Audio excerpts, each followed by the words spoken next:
I grew up with a lot of fear, domestic abuse, drugs, and other stuff. My dad walked out of my life when I was young.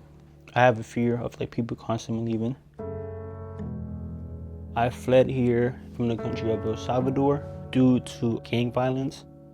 I had to walk through the desert, cross the river, and then we got stopped by ICE. I was separated, from my mom. They had us like on a cell, laying on the ground, sleeping on the floor with just like some blankets and stuff. I really, didn't think I would see my mom like again. I was honestly just a kid. And as a kid, you really don't even know how to like comprehend it or know what just happened to you. We came here to Minnesota. I grew up on north side. I ended up experiencing stuff like, pills, weed, gangs. Last year, I was actually at the lowest point of my life, like self-isolating or like staying in bed. I was dealing with very suicidal thoughts. I didn't even have no type of self-love to myself. It was just like pure hatred. Growing up, in a Latino household, we don't believe in therapy at all. We don't believe in healing emotionally.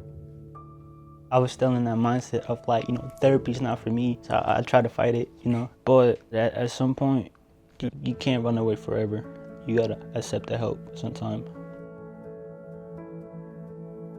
Fiona, she has been, helpful. She pretty much helped me understand how to deal with my emotions and understand what I'm feeling and, how to cope with it.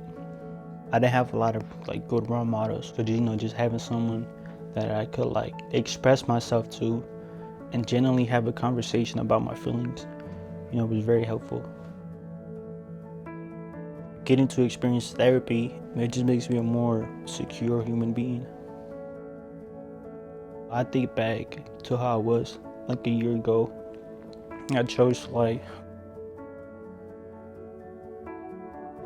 what gives me hope is the journey. If I just continue, like how am I gonna be a couple years from now? That's what gives me hope.